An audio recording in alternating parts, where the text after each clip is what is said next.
आज हम पढ़ेंगे वह सुबह कभी तो आएगी पाठ। ये सलमा की अपनी ज़िंदगी में हुई एक घटना का वृत्तांत है।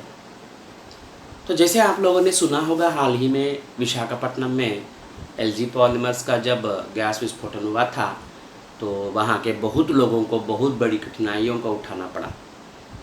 बहुत बीमार पड़ गए, बहुत लोग मर भी गए थे। तो इसी तरह एक ज़माने में भी हुआ था भोपाल में, मध्य प्रदेश की राजधानी है जो। तो वहाँ जब गैस विस्फोटन हुआ था तब उससे बुरी तरह से प्रभावित एक लड़की है हमारी सलमा। वो क्या बोल रही है अपनी इस कहानी में देखेंगे हम लोग। सलमा बोल रही है अभी मैं बहुत छोटी थी जब गैस रिसी थी। मेरी अम्मा बताती हैं कि वह मुझे जकड़कर जहांगीराबाद भागी थी। मेरी याददाश्त में मैंने अपना पहला कदम बीमारी में ही बढ़ाया था और अब भी मैं उससे बच नहीं पाई हूँ। बीच में कुछ समय तक कुछ राहत थी, पर अब फिर सब कुछ वापस आ गया है। मेरा गला और आंखें सूज जाती हैं। मेरा चेहरा सूजन की वजह से बहुत बड़ा रहता है। गले से अंदर ही अंदर खून बहता है और मेरी सांसें बुरी तरह से फूलने लगती हैं और मैं होश खो देती हूँ। मेरे पूरे बदन में लाल लाल धब्बे हैं। शुरू में ये धब्बे 1-1 रुपये के सिक्के जितने बड़े थे, लेकिन अब तो ये छोटे हो गए हैं। मेरे दाहिने पांव के कारण मुझे चलने में दिक्कत होती है और मेरे पैर देखो, ये छाले पड़े हुए हैं। कितना कुछ हुआ है हमें। हमारी ज़िंदगी गैस के कारण हमेशा के लिए बदल गई है।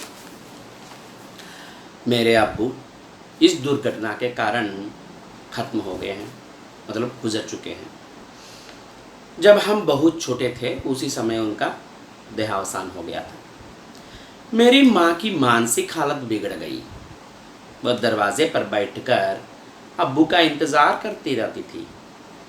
हमसे कहती कि अब्बू घर आने वाले हैं, उनके लिए चाय बना ले। वह उनके पैरों की आहट सुनती और चिल्लाकर कहती कि वे घर आ गए हैं।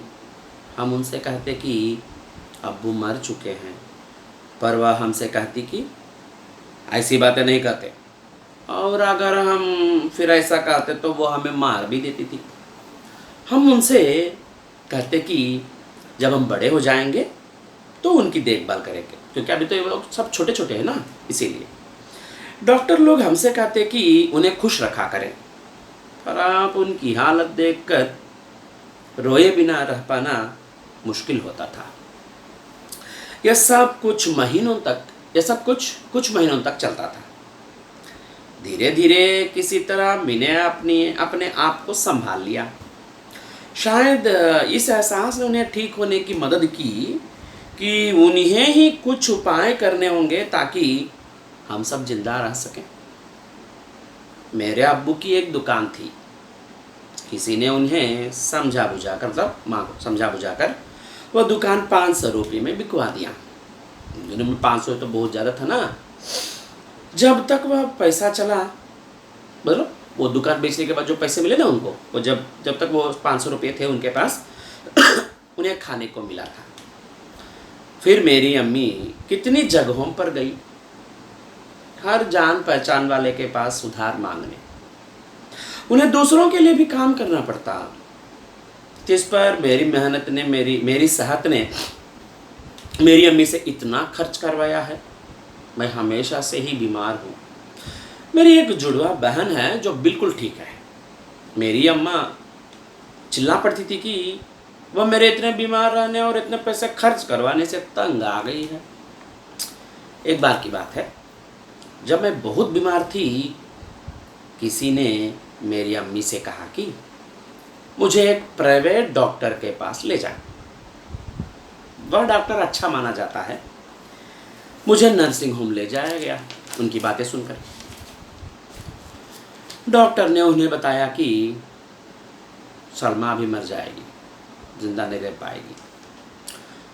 तो मेरे इलाज के लिए सिर्फ नर्सिंग होम के बिस्तर का खर्च ही 250 रुपये हर दिन का जाएगा। फिर इलाज का अलग से। मेरी माँ ने उन्हें बताया कि हमारे पास इतने पैसे नहीं हैं। तो अब डॉक्टरों ने कहा कि तो फिर अपनी बेटे को घर ले जाओ। तो अम्मी तो नहीं मानी। मैं वहीं पड़ी रहती जब तक कि दोपहर को वह न आती। मुझे मालूम नहीं कि वह कहाँ से पैसे लाती थी, पर वह मेरे इलाज के लिए पैसा जुटा ही लेती। लेकिन माँ है ना, इसीलिए अब मैं आयुर्वेद की दवाएं लेने लगी हूँ और उससे मुझे काफ़ी आराम है। मेरे पाँव के छाले सूख रहे हैं। पहले बोले थे ना पाँव में छाले पड़ रहे थे, अब छाले सूख रहे थे। तो पसलियों का दर्द भी चला गया है। चेहरे की सूजन, सिर दर्द, बदन दर्द, गले से खून बहना सब बंद हो गया है। अब मुझे पहली बार ऐसा लगने लगा है कि मैं ठीक हो सकती हूँ। मैं यह जानती हूँ कि अभी हमें बहुत दूर जाना है। मैं इतनी खुश रहती हूँ, तो फिर मैं तो अब जीना चाहती हूँ। तो इसीलिए यहाँ सलमा ने कहा कि वह सुबह कभी तो आएगी जिस दिन वो पहले की तरह आराम से खुशी से जी सकती है। ठीक है ना? सोचेंगे कि आप सब लोगों को समझ में आ गया है, तो फिर आगे बढ़ें।